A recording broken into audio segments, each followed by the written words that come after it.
Surrender. Ukraine जंग का सबसे बड़ा सीक्रेट लीक होने के बाद ज़ेलेंस्की के सपने में बार बार यही शब्द क्यों आ रहे हैं?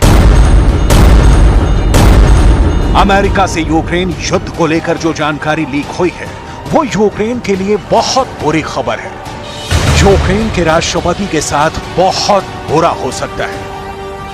क्या अमेरिका ने यूक्रेन के सरेंडर की तारीख तय कर दी है? क्या ज़ेलेंस्की के यूक्रेन निकाला का वक्त मुकर्रर हो चुका है? क्या यूक्रेन 3 मई से पहले किसी भी दिन सरेंडर कर सकता है? क्या 23 मई तक ज़ेलेंस्की यूक्रेन छोड़ भागने पर मजबूर हो जाएंगे? यूक्रेन के लिए 3 और 23 मई क्यों बहुत भारी है?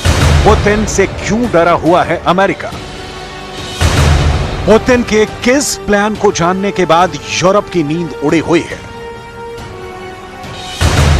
युद्ध के बीचों बीच नाटो ने क्यों यूक्रेन युद्ध से तौबा करने का फैसला किया है?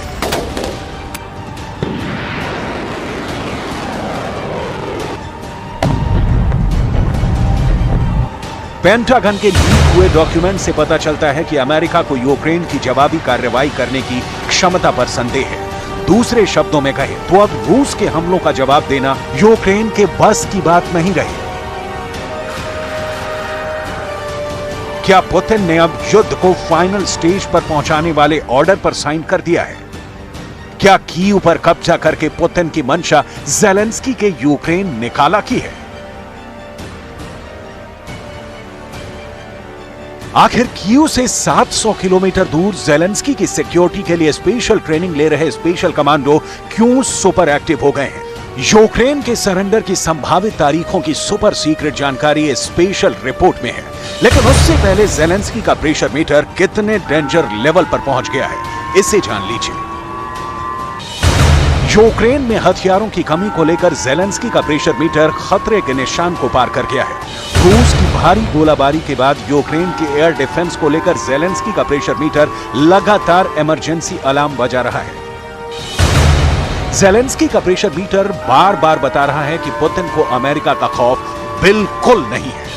रूस पर नाटो का दबाव भी बेअसर साबित हुआ है और ज़ेलेंस्की की परेशानी बढ़ी हुई है। अमेरिका के सीक्रेट डॉक्यूमेंट लीक होने के बाद दुनिया को ज़ेलेंस्की के हार का डर सता रहा है, तो प्रेशर मीटर पर ज़ेलेंस्की की लीडरशिप मजबूत होने की बजाय कमजोर होती दिख रही है। ज़ेलेंस्की का प्रेशर मीटर साफ साफ बता रहा है कि पुतिन से लड़ना हानिकारक है, क्योंकि अमेरिका के लीक सीक्रेट डॉक्यूमेंट में दावा किया गया है कि यूक्रेन के गोदाम में जैसे जैसे हथियार खत्म हो रहे हैं वैसे वैसे पुतिन ने हमले की रफ्तार बढ़ा दी है।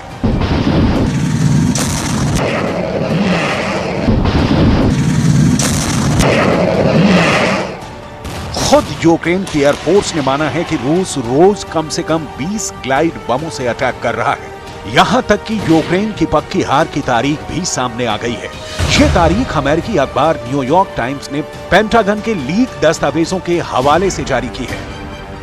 न्यूयॉर्क टाइम्स के मुताबिक रूस की भारी गोलाबारी ने यूक्रेन के एयर डिफेंस को खोखला कर दिया है। पेंटागन के लीक दस्तावेजों के हवाले से अमेरिकी अखबार ने लिखा है कि 3 मई तक यूक्रेन का एयर डिफेंस पूरी तरह से चरमरा जाएगा।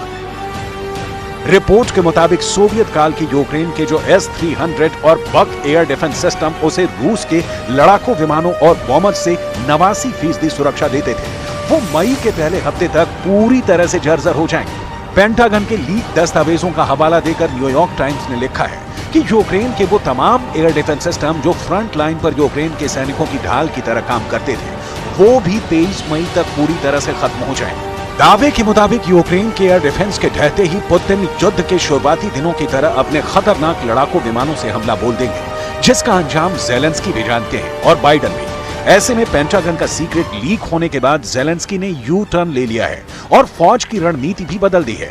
अमेरिका की सेना के बड़े बड़े अफसर भी ये मान चुके हैं कि पुतिन के लड़ाकू विमानों और बॉम्बर से बारूदी बारिश के बाद यूक्रेन की हार मुकर्रर हो जाएगी। पेंटागन के मुताबिक वो यूक्रेन का एयर डिफेंस ही था जिसके बूते उसने फरवरी 2022 में रूस की सेना को खदेड़ने में कामयाबी हासिल की थी। लेकिन अब हालात बदल चुके हैं। एक तो मई आते आते यूक्रेन का एयर डिफेंस सिस्टम पूरी तरह से ढह जाएगा और दूसरा, जंग में अब भी यूक्रेन के सिर्फ 85 जहाजों के मुकाबले रूस के 485 प्लेन तैनात हैं। यूक्रेन की फौज काउंटर अटैक करना चाहती है, लेकिन सच ये है कि रूस के हमले कई तरफ से हो रहे हैं और बड़े पैमाने पर हो रहे हैं, जिनके आगे ज़ेलेंस्की की सेना का खड़ा होना भी मुमकिन नहीं है। पेंटागन के मुताबिक यूक्रेन युद्ध में रूस की सेना के 1,80,000 सैनिक जख्मी हो चुके हैं। वहीं यूक्रेन के घायल सैनिकों की संख्या 1,15,000 है, यानी कुल सैनिकों के अनुपात में यूक्रेन के सैनिक ज्यादा जख्मी हुए हैं, क्योंकि यूक्रेन के मुकाबले रूस की सेना बहुत बड़ी है। यूक्रेन दावा करता है कि वो रूस के 1,78,000 सैनिकों को मार चुका है, जबकि सीक्रेट पेपर्स में बाइडेन की फौज कह रही है कि रूस के 43,000 सैनिकों की मौत हुई है। इन डॉक्यूमेंट्स में यह भी बताया गया है कि यूक्रेन के 17,500 सैनिक मारे जा चुके हैं, जबकि यूक्रेन अपने सैनिकों की मौत पर खामोश रहता है।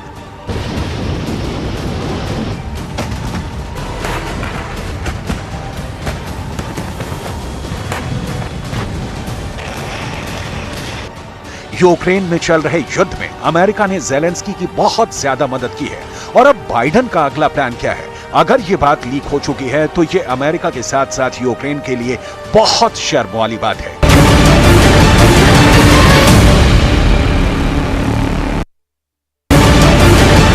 यूक्रेन का पूरा प्लान पुतिन के टेबल पर पहुंच गया है। जो बात लीक हुई है उसमें यह भी है कि रूस के अड्डों पर यूक्रेन कब बहुत बड़ा हमला बोलेगा। अमेरिका का सीक्रेट लीक होने से ज़ेलेंस्की के 40,000 कमांडोज पर खतरा मंडराने लगा है, क्योंकि लीक हुई जानकारी में यूक्रेन की 12 तूफानी ब्रिगेड की ट्रेनिंग और उनके ऑपरेशन के बारे में बताया गया है। अमेरिका के हाथों अगर ज़ेलेंस्की का इतना बड़ा राज खुला है तो समझ लीजिए कि यह ज़ेलेंस्की के लिए कितना बड़ा झटका है, क्योंकि यूक्रेन की सेना अब क्या करने वाली है ये पुतिन को पता है। यही वजह है कि युद्ध में हार के बाद ज़ेलेंस्की के यूक्रेन निकाला की खबरें सोशल मीडिया पर वायरल हैं। सवाल है, हार जैसे हालात में ज़ेलेंस्की यूक्रेन छोड़ कहां जाएंगे? रूस के हमलों के बीच कीव में ज़ेलेंस्की को कौन बचाएगा? कीव के बाद ज़ेलेंस्की का नया पता क्या पोलैंड बनने वाला है, एस्टोनिया बनने वाला है, या लिथुआनिया, या फिर अमेरिका?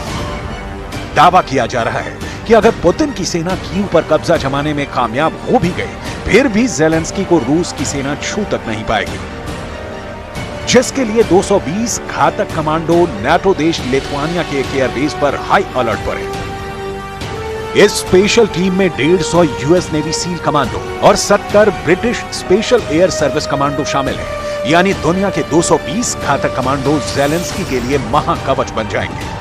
ब्रिटेन का मशहूर अखबार द सन का हवाला देकर रूस की मीडिया स्पुतनिक ने दावा किया है कि ये कमांडोज दिन के 24 घंटे रेडी टू रेस्क्यू मोड में हैं।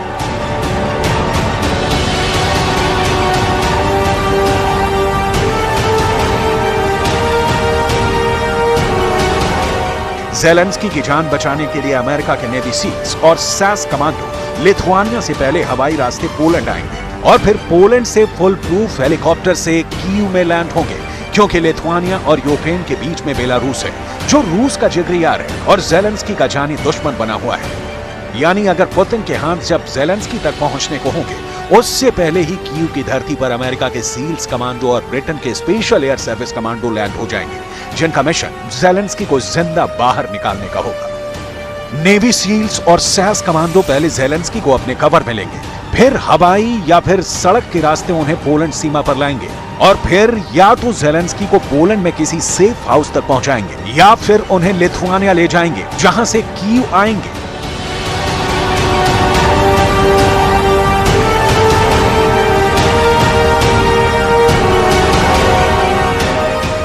यानी पुतिन के इस वार का भी काट अमेरिका ने तैयार कर रखा है। लेकिन आज का सच ये है कि रूस ने एक बार फिर यूक्रेन में हमले तेज कर दिए हैं और उनके निशाने पर यूक्रेन के वो इलाके हैं जिसे रूस हर हाल में कब्जे में लेना चाहता है। यहाँ फिर आग के गोले बरसने शुरू हो गए हैं।